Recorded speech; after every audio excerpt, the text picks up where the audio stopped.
Ukraine के युद्ध में 45 लाख लोग हुए बेघर।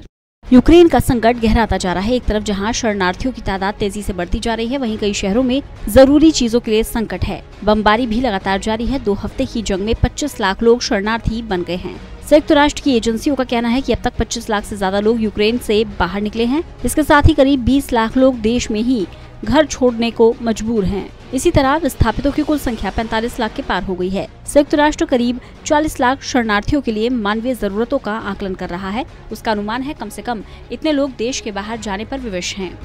पिछले 24 घंटे में करीब 2 लाख लोग भागकर पड़ोसी देशों में पहुंचे।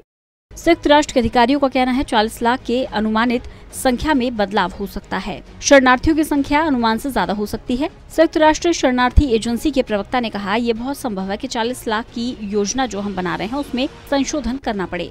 मानवीय सहायता देने वाले संगठन सीमा पर इंतजार कर रहे हजारों लोगों को गर्म रखने का इंतजाम करने में जुटे हुए हैं। ट्रकों में भरकर यहाँ हजारों की संख्या में कंबल और गद्दे पहुँचाए जा रहे हैं। हालांकि शरणार्थियों की संख्या इतनी तेजी से बढ़ रही है कि सारे इंतजाम कम पड़ रहे हैं।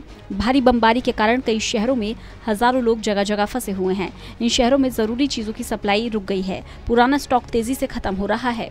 युद्ध के बीच यूक्रेन में ऐसी है जिंदगी।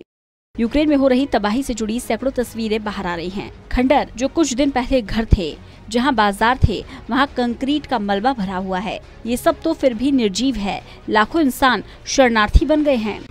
रूसी सेना की लगातार बमबारी जारी। यूक्रेन के पूर्वी हिस्से खार्किव में एक मनोवैज्ञानिक चिकित्सा अस्पताल पर रूसी सेना ने हवाई हमला किया। यूक्रेन की आपातकालीन सेवा का कहना है कि इस हमले में कोई हताहत नहीं हुआ। आपातकालीन सेवा की तरफ से जारी बयान में कहा गया कि हमले के वक्त सभी 30 कर्मचारी और 330 मरीज बम शेल्टर में थे। खार्किव के मेयर इहोर तेरेखोव ने अस्पताल पर हुए हमले को नागरिकों के खिलाफ किया गया युद्ध अपराध ठहराया है। उन्होंने कहा कि खार्किव में रूसी बमबारी के कारण अब तक 48 स्कूल नष्ट हो चुके हैं। विदेशी लड़ाके यूक्रेन युद्ध में शामिल। रूसी राष्ट्रपति के दफ्तर में कहा गया कि यूक्रेन में रूस की तरफ से सीरियाई वॉलंटियर युद्ध करने आ सकते हैं। राष्ट्रपति व्लादिमीर पुतिन ने वॉलंटियर्स को युद्ध में शामिल करने की योजना को मंजूरी दे दी है। रूस के रक्षा मंत्री ने बताया कि 16,000 वॉलंटियर, जिसमें मुख्य रूप से मध्य पूर्व के लड़ाकू हैं, वे रूस की तरफ से युद्ध में उतरने के लिए तैयार हैं। अलग अलग देशों के 20,000 से ज्यादा लोगों ने यूक्रेन की तरफ से भी युद्ध में शामिल होने पर सहमति दी है। हालांकि इनमें से कितने लोग वहाँ पहुँचे, इस बारे में कोई पक्की जानकारी नहीं है। विदेशी लड़ाके आने की खबर से भी वहाँ के नागरिकों में भय का माहौल है। रासायनिक हथियारों का सता रहा डर।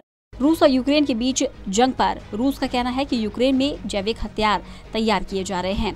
हालांकि यूक्रेन और अमेरिका दोनों ने रूस के इस दावे को खारिज किया। अमेरिका का कहना है ये आरोप संकेत है कि रूस जल्द ही इन हथियारों का इस्तेमाल कर सकता है। अमेरिकी वित्त मंत्री जेनेट येलेन ने कहा कि अमेरिका और उसके यूरोपीय सहयोगी रूस पर और ज्यादा प्रतिबंध लगा सकते हैं, क्योंकि आम लोगों पर उसके जुल्म और ज्यादा बढ़ते जा रहे हैं।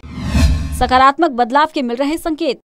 रूसी राष्ट्रपति व्लादिमीर पुतिन ने कहा कि रूस और यूक्रेन की बातचीत में कुछ सकारात्मक बदलाव आए हैं। बेलारूस के राष्ट्रपति अलेक्जेंडर लुकाशेंको के साथ हुई मुलाकात में रूसी राष्ट्रपति ने कहा कि हमारी तरफ से वार्ताकारों ने बताया कि कुछ सकारात्मक बदलाव हुए हैं। अब बातचीत लगभग हर रोज हो रही है। इस बातचीत के जरिए ही कुछ मानव गलियारों को भी बनाने में कामयाबी मिली है। बड़ी संख्या में लोग देश से बाहर जा रहे हैं। बहरहाल रूस यूक्रेन जंग में शरणार्थियों की तादाद तेजी से बढ़ रही है।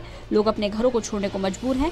लोग ईश्वर से उम्मीद लगाए बैठे हैं जल्द ही युद्ध के बादल हटें और वे अपने वतन वापस लौटें। Special desk, total news.